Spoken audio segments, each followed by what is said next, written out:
Hi everyone, welcome back to my channel RS trading. तो आज की वीडियो में हम इंट्राडे ट्रेडिंग के ऊपर डिस्कशन करने वाले हैं। आज की वीडियो में बहुत ही सिंपल तरीके से हम इंट्राडे ट्रेडिंग को सीखने की कोशिश करेंगे। और वीडियो के लास्ट में मैं आपको ये भी सिखाऊंगी कि कोई भी स्ट्रैटेजी सीखने के बाद आप किस प्लेटफॉर्म पे जाकर बैक टेस्टिंग कर सकते हो। तो स्टार्ट करते हैं। तो सबसे पहले किसी भी स्ट्रैटेजी को सीखने से पहले हम थोड़ा-सा चार्ट के बारे में डिस्कशन कर लेते हैं कि जब भी हम चार्ट को ओपन करते हैं, तो हमें कैंडल्स नज़र आती हैं सिर्फ़ अपने चार्ट के ऊपर, प्लेन चार्ट के ऊपर हमें कैंडल्स नज़र आ रही होती हैं। तो सिर्फ़ कैंडल्स को देखकर हम ये आइडेंटिफ़ाई नहीं कर सकते कि ट्रेंड किधर की तरफ का है, मतलब ट्रेंड बाइंग का है या फिर ट्रेंड सेलिंग का है। मैं पूरी वीडियो को बहुत ही सिंपल लैंग्वेज में बनाने की कोशिश कर रही हूँ और बहुत ही सिंपल तरीके से आपको एक्सप्लेन करने की कोशिश करूँगी पूरी वीडियो को। तो सबसे पहले हमें इंडिकेटर्स पे जाना है। इंडिकेटर्स पे जाकर हमें 3 मूविंग एवरेजेस अपने चार्ट पर लगानी है। तो 3 मूविंग एवरेजेस लगाने के लिए मैं सबसे पहले यहाँ पर मूविंग एवरेज रिबन का यूज़ करूँगी।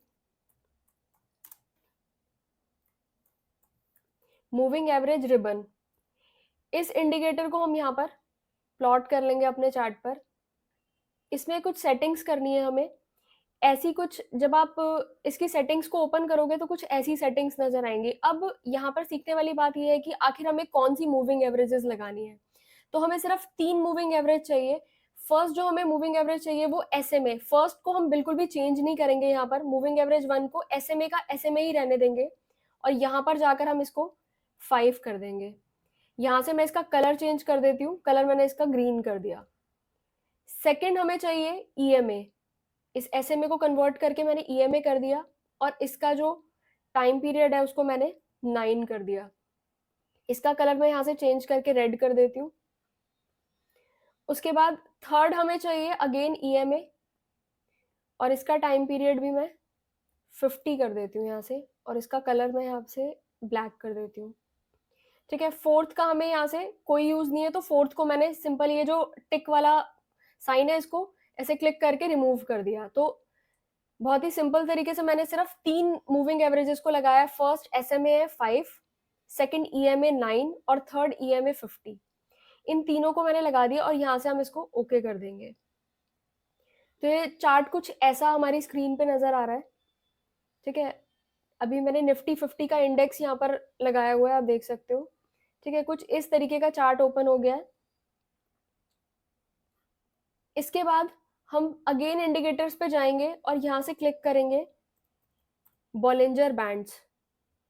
बॉलिंजर बैंड्स को क्लिक करेंगे और प्लॉट कर लिया। अब लेकिन हमें करना क्या है, बॉलिंजर बैंड्स को अभी यहाँ पे जाकर हम हाइड कर देंगे और सिर्फ इस फर्स्ट वाले इंडिकेटर को समझने की कोशिश करेंगे। एक एक करके अभी दोनों इंडिकेटर्स को समझेंगे कि आखिर बॉलिंजर बैंड का भी कैसे यूज करना है। तो सबसे पहले हम इस फर्स्ट इंडिकेटर पे आ जाते हैं। इसमें हमने 3 मूविंग एवरेजेस लगाई है। फर्स्ट एसएमए 5, सेकंड ईएमए 9 और थर्ड ईएमए 50। ठीक है, तो जो 50 ईएमए है, 50 ईएमए हमें ट्रेंड को आइडेंटिफाई करने की कोशिश करेगी। मतलब 50 ईएमए से हम ट्रेंड को पहचानने की कोशिश करेंगे। मतलब 50 ईएमए के अगर ऊपर प्राइस चल रहा है तो बुलिश ट्रेंड है, 50 ईएमए के नीचे प्राइस चल रहा है तो बियरिश ट्रेंड है। लेकिन बुलिश और बियरिश ट्रेंड पता होने से हम कभी भी ट्रेड में एंटर नहीं कर सकते, क्योंकि कहीं से भी ट्रेंड रिवर्सल हो जाएगा और हमारा ट्रेड खराब हो जाएगा। ठीक है, तो अब ये जो दो हमारी मूविंग एवरेजेस है, 5 एसएमए और 9 ईएमए, ये दोनों हमें बताएंगे कि ट्रेड में एंटर कहाँ पे करना है। अगर ये दोनों एसएमए और ईएमए 50 ईएमए के ऊपर मूव कर रही है, मतलब जैसे कि यहाँ पर हम देख सकते हैं, इधर दोनों लाइंस इस ब्लैक वाली लाइन के ऊपर है, ग्रीन लाइन और रेड लाइन ब्लैक वाली लाइन के ऊपर है, तो हम बाइंग में एंट्री बनाएंगे।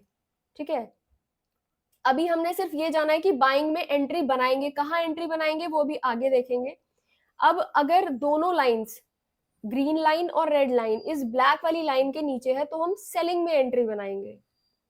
ठीक है, बट इसमें एंट्री बनाने के लिए कुछ कंडीशंस होती हैं। फर्स्ट कंडीशन ये है कि हमारी जो कैंडल है वो ब्रेकआउट कैंडल होनी चाहिए। अब ब्रेकआउट कैंडल किसको बोलते हैं? ब्रेकआउट कैंडल एक ऐसी कैंडल है जो इस लाइन को टच करके ऊपर क्लोजिंग दे जाए। जैसे कि ये वाली कैंडल, इसने 50 को टच किया, दोनों लाइंस को, मतलब 5 को और 9 को भी टच किया और उसके बाद इन दोनों के ऊपर क्लोजिंग दे दी। सेम इस कैंडल ने भी किया ऐसा और सेम इस कैंडल ने भी किया ऐसा, ठीक है।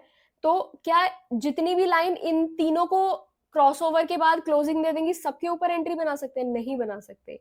एंट्री कहां पर बनानी है? एक छोटी कैंडल होनी चाहिए, ग्रीन कलर की कैंडल होनी चाहिए, ऐसी बहुत बड़ी कैंडल नहीं होनी चाहिए। बहुत बड़ी कैंडल होगी तो क्या होगा, हमारा स्टॉप लॉस बहुत बड़ा हो जाएगा। जब भी हम इंट्राडे में एंट्री बना रहे होते हैं तो, और स्पेशली अगर हम स्कैल्पिंग कर रहे हैं 5 मिनट्स के टाइम फ्रेम में, तो सबसे पहले हमें कोशिश ये करनी है कि हमारा स्टॉप लॉस छोटा हो। ज्यादा बड़ा स्टॉप लॉस लेके हम कभी भी रिस्क नहीं लेंगे, ठीक है। तो एक छोटी कैंडल जिसने इन दोनों के ऊपर क्रॉसओवर के बाद क्लोजिंग दिया है, एक ऐसी ब्रेकआउट कैंडल को फाइंड करना है, ठीक है, जो 5 और 9 ईएमए के काफी ज्यादा पास में है और 50 ईएमए को टच करते हुए इन दोनों लाइंस के ऊपर क्लोजिंग दिया है। जस्ट इस कैंडल के ऊपर जैसे ही हमें ब्रेकआउट मिलेगा, मतलब इस कैंडल के ऊपर जैसी कोई भी कैंडल हमें ब्रेक करके ऊपर निकलने की कोशिश करेगी, तो यहां पर हम एंट्री की पोजीशन बना सकते हैं। और इसमें हम निफ्टी की अगर मैं बात करूं कि निफ्टी के कॉल में अगर आपने एंट्री बनाई है या फिर निफ्टी की पुट में एंट्री बनाई है, तो मिनिमम आपको 15 टू 20 पॉइंट्स इजीली हर एक ट्रेड में मिल जाने चाहिए। यहां पर आ जाते हैं इधर पीछे, 50 ईएमए जो है वो ऊपर मूव कर रही है और ये दोनों लाइंस नीचे मूव कर रही है, इसका मतलब बेयरिश ट्रेंड है, ठीक है। इसको टच करके एक कैंडल यहां पर बनी है, मैं इस कैंडल की बात कर रही हूँ, ठीक है। तो ये क्या है, हमारी ब्रेकआउट कैंडल। इसके ऊपर, इसके नीचे जैसी प्राइस निकलेगा तो यहां पर हम अपनी सेलिंग की पोजीशन को बना सकते हैं।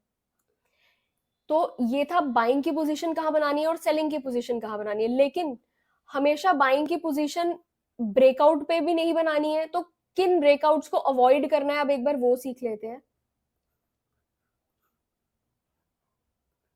सबसे पहले तो हम आज के ही चार्ट पर आ जाते हैं निफ्टी का।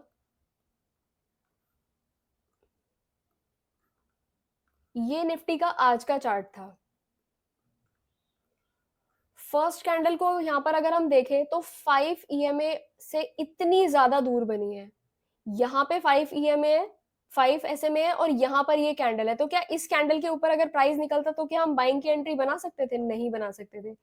क्यों? क्योंकि प्राइस जो है वो अपने आप को एवरेज करने के लिए नीचे जाता है। अगर कोई कैंडल इन दोनों से बहुत ज्यादा ऊपर ओपन हो जाती है तो प्राइस एवरेज करने के लिए नीचे चला जाता है। ये चीज जानने के लिए हम यहाँ पर बॉलिंजर बैंड का यूज कर सकते हैं। मैंने आपको बोला था कि बाद में बॉलिंजर बैंड को देखेंगे कि कहाँ पे एंट्री नहीं बनानी है। यहाँ पे मैंने बॉलिंजर बैंड लगाया, अब इसको रिमूव कर देती हूँ, इसको हाइड करके देखते हैं बॉलिंजर बैंड को। बॉलिंजर बैंड में क्या होता है कि 3 लाइंस होती हैं। सबसे पहले ऊपर अपर लाइन, मिडल लाइन और लोअर लाइन। अब इन तीनों लाइंस का काम क्या है कि बैंड की जो ऊपर वाली लाइन है इसके बाहर अगर कोई कैंडल बन जाती है, इसका मतलब है कि ये ट्रैप है। ट्रैप कैसे है कि प्राइस जो है वहां से रिवर्सल होने के मोस्ट ऑफ द चांसेस होते हैं, और प्राइस रिवर्सल होके कहां पर आता है? अपनी मिडल वाली लाइन के पास, यहां पर, ठीक है। इसीलिए हम बॉलिंजर बैंड का यूज किया मैंने यहाँ पर, सिर्फ ये चेक करने के लिए कि सब कुछ सारी चीजों के अकॉर्डिंग जो बुलिश ट्रेंड था, बट बैंड के अगर बाहर बन गया तो यहाँ से एक रिवर्सल का ट्रेंड हमें शो हो जाएगा। कहां तक? मिडल वाली लाइन तक, ठीक है। अगेन मूविंग एवरेजेस पर आ जाते हैं और अब ट्रैप्स को समझाने की मैं आपको कोशिश करती हूँ कि ट्रैप्स कहाँ पे बनते हैं। साइडवेज मार्केट में इससे कैसे डील करनी है?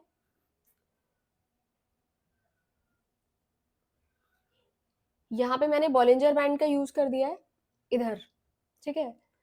तो ये 3 लाइन्स है बॉलिंजर बैंड की, इनका कलर थोड़ा सा चेंज कर लेते हैं,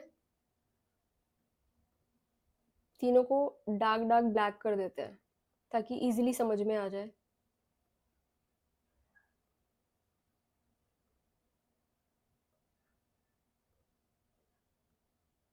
अगेन थर्ड को भी लाइन को मैंने ब्लैक कर दिया,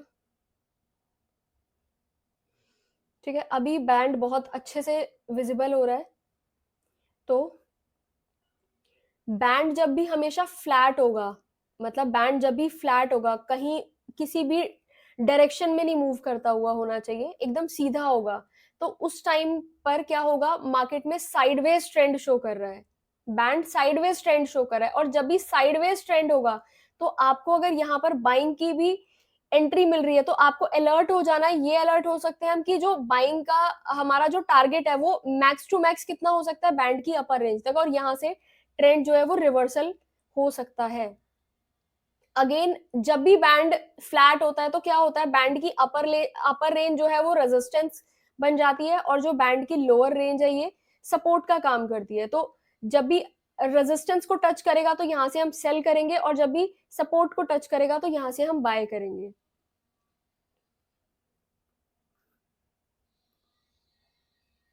अगेन मैं यहाँ से बैंड को रिमूव करती हूँ, मतलब बैंड को हाइड करके फिर से अपनी मूविंग एवरेजेस पर आ जाते हैं।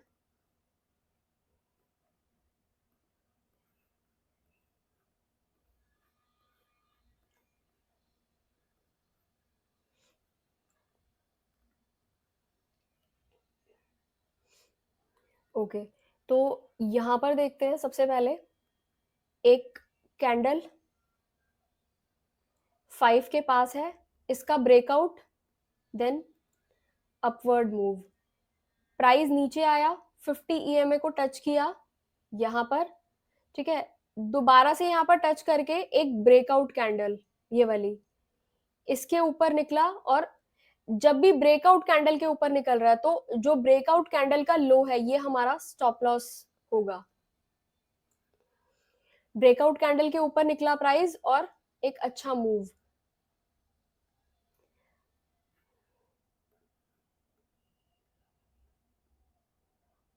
अब यहां पर हम एक और चीज समझने की कोशिश करेंगे, यहां पर हम देखेंगे कि ऊपर आने के बाद प्राइस में 50 ईएमए और इन दोनों लाइंस के बीच में एक अच्छा खासा डिस्टेंस क्रिएट हो गया है, ठीक है, काफी ज्यादा डिस्टेंस क्रिएट हो गया। जब इतना बड़ा डिस्टेंस क्रिएट हो गया तो प्राइस यहां पर आके रिवर्सल देने की बजाय यहीं से भी एक रिवर्सल का ट्रेंड शो कर देता है, ठीक है, तो इस कैंडल को भी हम ब्रेकआउट कैंडल मानते हैं।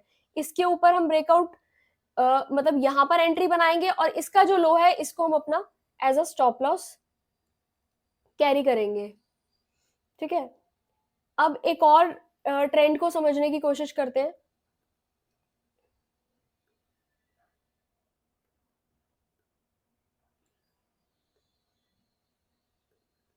50 ईएमए जो है वो ऊपर है और दोनों लाइंस नीचे है, प्राइस नीचे कंटिन्यूअसली नीचे आ रहा है, और यहां पर आने के बाद इनके बीच में एक डिस्टेंस क्रिएट हो गया थोड़ा बड़ा, जैसे कि यहाँ पे है इधर, ठीक है, तो जब भी ऐसा डिस्टेंस क्रिएट हो जाता है तो प्राइस जब इसके इन दोनों कैंडल्स के ऊपर निकलता है तो मैक्सिमम जो है वो अपनी 50 ईएमए को टच करने के लिए जाता है। यहां से प्राइस ऊपर निकला और 50 ईएमए के पास क्लोजिंग।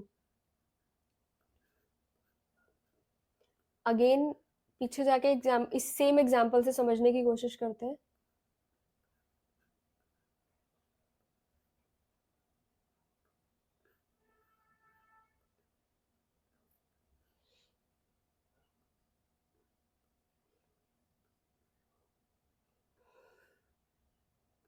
यहां पर भी देख सकते हैं हम 50 ईएमए और इन दोनों लाइंस के बीच में एक गैप मेंटेन हो गया है, तो गैप फिल करने के लिए प्राइस क्या होगा, इन दोनों कैंडल्स को, इन दोनों लाइंस को ब्रेकआउट करती हुई एक कैंडल होगी, ठीक है, इसके नीचे हमारा स्टॉप लॉस होगा, और टारगेट क्या होगा, ये वाली 50 ईएमए की लाइन। दोनों लाइंस जब पास में आ गई है, ठीक है, तो यहां पर एक ब्रेकआउट कैंडल, इस कैंडल के ऊपर जैसी सस्टेन करेगा प्राइस, यहाँ पे कॉल साइड की हम एंट्री बना सकते हैं। ऐसे ही जब प्राइस बहुत ज्यादा ऊपर निकल जाता है तो गैप फिल करने के लिए नीचे भी आता है, तो जैसे ही कोई ब्रेकआउट कैंडल बनेगी नीचे यहाँ पर, मतलब तो यहाँ पर हम पुट साइड की भी एंट्री बना सकते हैं इस कैंडल के ब्रेकआउट के पास। जैसे ये कैंडल ब्रेक करेगी और हमारा टारगेट क्या रहेगा, ये वाली लाइन 50 ईएमए की लाइन, और इसका हमारा स्टॉप लॉस क्या रहेगा, जिस ब्रेकआउट कैंडल पे हमने एंट्री बनाई है उसका हाई, ये हमारा स्टॉप लॉस रहेगा। यहाँ पे हम एक पुट साइड की एंट्री बना लेंगे। और ये सब स्कैल्पिंग हम 5 मिनट्स के टाइम फ्रेम पर देख रहे हैं, इसी को अगर मैं 3 मिनट्स लगा दूं तो आप 3 मिनट्स में भी सेम ट्रेड्स को देख सकते हो।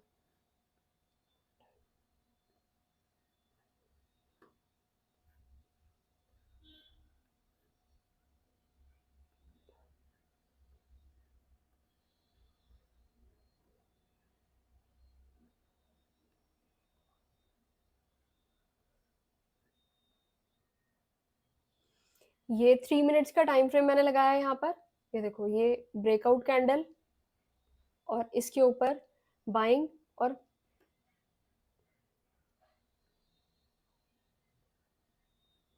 सपोज आपने ऐसी किसी ब्रेकआउट कैंडल के ऊपर अगर एंट्री बनाई है, तो इसके लोअर साइड पे जो रेंज है उसको स्ट्रिक्टली हमें as a stop loss follow करना है। तो इंट्राडे के लिए जो हमने 5 मिनट्स और 3 मिनट्स की स्ट्रैटेजी को समझा है, उसके लिए कुछ कंडीशंस है। कंडीशंस क्या है कि जो प्राइस है, मतलब जो कैंडल है, वो 5 SMA के पास होनी चाहिए।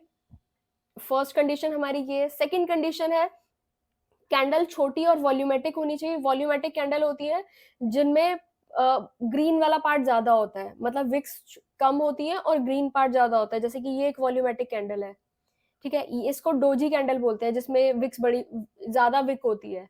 ज्यादा विक वाली कैंडल्स को अवॉइड करना है, ठीक है। जो वॉल्यूमेटिक कैंडल्स होंगी उन पर काम करेंगे। जो बड़ी कैंडल्स के ब्रेकआउट है उनको अवॉइड करेंगे, जैसे कि ये वाला।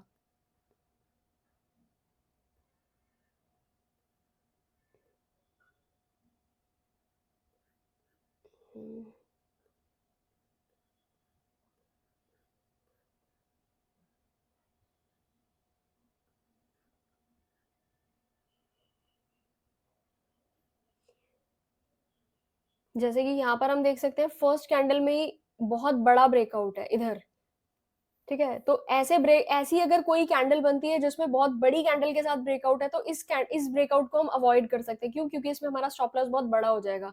हालांकि इसके ऊपर ब्रेकआउट देने के बाद ये ट्रेड भी बहुत अच्छा गया है, बट यहाँ पर हमारा स्टॉप लॉस बहुत बड़ा हो जाता है। तो ऐसे ट्रेड्स को हम अवॉइड कर सकते हैं। थर्ड, जो दोनों लाइन्स है हमारी 5 और 9, ये 50 के ऊपर होंगी तो बुलिश ट्रेंड शो करेगा। दोनों लाइन्स 50 के नीचे होंगी तो बियरिश ट्रेंड शो करेगा, ठीक है। नेक्स्ट, बॉलिंजर बैंड को अप्लाई करके देखेंगे कि बैंड के बाहर तो कैंडल्स नहीं बन रही है। अगर बैंड के बाहर कैंडल्स बन रही है, जैसे कि यहाँ पे बन रही थी, यहाँ पे जैसे कि बन रही थी, बैंड के आज टोटली बाहर कैंडल थी फर्स्ट, तो यहाँ से रिवर्सल का ट्रेंड हो जाता है शो, ठीक है। तो ऐसी कैंडल्स अगर हैं तो बाइंग की एंट्री को हम अवॉइड करेंगे। अगेन हम यहाँ पर भी देख सकते हैं, इधर छोटी कैंडल, वॉल्यूमेटिक कैंडल, ब्रेकआउट, और उसके बाद बहुत शानदार ट्रेड, ठीक है। यहाँ पर ये फर्स्ट कैंडल देखो, रेड कैंडल है, कोई ब्रेकआउट कैंडल नहीं है। उसके बाद थोड़ी थोड़ी ग्रीन कैंडल्स बनी है, फिर नीचे आ गया प्राइस, थोड़ा सा ऊपर थोड़ा सा नीचे, मतलब साइडवेज मूवमेंट। अब अभी हम यहाँ पर अगर बॉलिंजर बैंड लगा लेंगे तो हमें दिख जाएगा कि यहाँ से बैंड जो है वो एकदम फ्लैट है। ये देखो, बैंड फ्लैट है, इसलिए कहीं की कोई मूवमेंट नहीं थी। तो बॉलिंजर बैंड ट्रेंड को बताने में बहुत ज्यादा हेल्पफुल रहेगा, ठीक है। और हमारे जो मूविंग एवरेजेस हैं वो ये बताएंगे कि एंट्री कहाँ पर बनानी है। तो ये थी स्ट्रैटेजी। अगर आप ये जानना चाहते हो कि किस ऐप पे आप ट्रेडिंग कर सकते हो, मतलब बैक टेस्टिंग किस ऐप पे कर सकते हो बिल्कुल लाइव मार्केट की तरह, तो आप मेरे को कमेंट सेक्शन में बताना, मैं लिंक प्रोवाइड कर दूंगी उसका। Thank you so much for watching this video.